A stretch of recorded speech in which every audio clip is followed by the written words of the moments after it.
नमस्कार विद्यार्थी मित्रांनो, आज आपण बघणार आहोत की RSCचा रिपोर्ट जो आहे पीएचडी रिसर्च स्कॉलरचा, तो ऍडमिशनच्या संदर्भामध्ये हा रिपोर्ट कुठला आहे. तर सगळ्यात महत्त्वाचं म्हणजे काय की संत गाडगेबाबा अमरावती विद्यापीठाचं जे नवीन डायरेक्शन आहे 41 ऑब्लिक 2025चं, तर त्या 41 ऑफ 2025च्या डायरेक्शननुसार अपेंडिक्स 13 म्हणजे परिशिष्ट 13 अंतर्गत RSCचा हा फॉर्मॅट आहे मित्रांनो. या RSCच्या फॉर्मॅटमध्ये काय दिलेलं आहे की तुम्हाला आपल्या रिसर्च सेंटरमध्ये ऍडमिशन घेताना तर त्या विद्यार्थ्याचं डिटेल द्यायचं आहे की जसं आता इथं दिलं आहे की name of the research centre. उदाहरणार्थ तुमचं जे सेंटर आहे कॉलेजचं नाव राहील, त्यानंतर सब्जेक्ट तो तुम्ही ज्या विषयामध्ये प्रवेश घेऊन राहिले, जसं की इकॉनॉमिक्स असेल, झुलॉजी असेल, पॉलिटिकल सायन्स असेल, कॉमर्स असेल, केमिस्ट्री असेल, बॉटनी, जे काही असेल तो सब्जेक्ट, आणि त्याच्यापुढे त्याची फॅकल्टी, ज्या फॅकल्टीमध्ये आहे, faculty of science, faculty of humanities, faculty of interdisciplinary, जे काही असेल. ठीक आहे. त्यानंतर पहिला याच्यामध्ये बघा सिरियल नंबर आहे, दुसऱ्यामध्ये नेम ऑफ कॅन्डिडेट.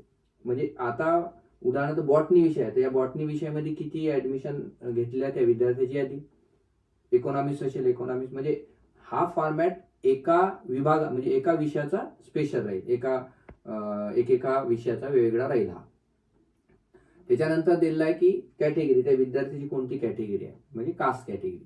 त्यानंतर क्वालिफिकेशन दिलं आहे, क्वालिफिकेशन मध्ये पीजीचं, कधी त्याचं पीजी झालेलं आहे, त्या पीजीचं पर्सेंटेज, एम ए आहे की काय आहे ते. त्याच्यानंतर इयर ऑफ पासिंग युनिव्हर्सिटी, म्हणजे पीजीचं तुमचं एम ए झालं आहे, एम.कॉम झालं, MSc झालं आहे, त्यात इयर ऑफ म्हणजे कुठल्या वर्षी झालं, आणि तुमचं पर्सेंटेज आहे की CGPA आहे ते लिहायचं. त्यानंतर इलिजिबिलिटी क्रायटेरिया फॉर ऍडमिशन, पीएचडीच्या ऍडमिशनला इलिजिबिलिटी जी आहे तर ते एक आहे की जे आधीचे विद्यार्थी MPhil आहेत त्यांना डायरेक्ट ऍडमिशन.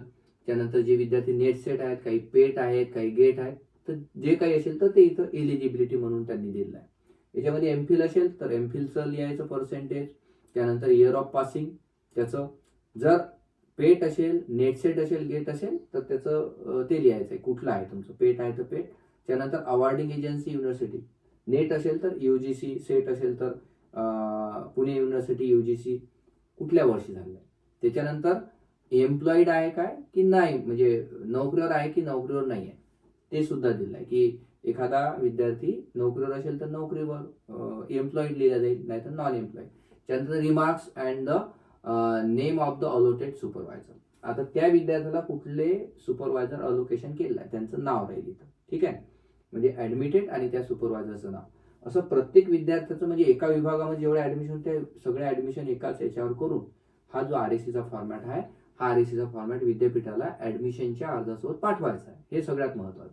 इथं कोणाकोणाचं आहे, मार्गदर्शकाची आहे, सुपरवायझरची, हेड ऑफ द डिपार्टमेंट त्या विभागाची, त्या RSC कोऑर्डिनेटर, एक्सटर्नल एक्सपर्ट, त्याच्यानंतर चेअरपर्सन ऑफ RSC. चेअरपर्सन हे त्या महाविद्यालयाचे प्राचार्य राहतील. एक्सटर्नल एक्सपर्ट म्हणजे तुमच्या विषयामधले एक एक्सपर्ट तुमच्या कॉलेजच्या शिवाय, म्हणजे तुमच्या रिसर्च सेंटर शिवाय दुसऱ्या सेंटरचे राहतील. RSC कोऑर्डिनेटर आणि HOD आणि सुपरवायझर. तर असा जो होता हा RSC report for PhD scholar ऍडमिशनचा होता. या संदर्भामध्ये अजूनही तुम्हाला माहिती पाहिजे असेल किंवा या संदर्भामध्ये काही प्रश्न असतील तर तुम्ही या चॅनलला सबस्क्राईब करा. काही प्रश्न असतील तर कमेंट बॉक्समध्ये द्या, जेणेकरून तुम्हाला PhDच्या संदर्भामध्ये सगळी माहिती जी आहे ती या चॅनलवर मिळेल. धन्यवाद.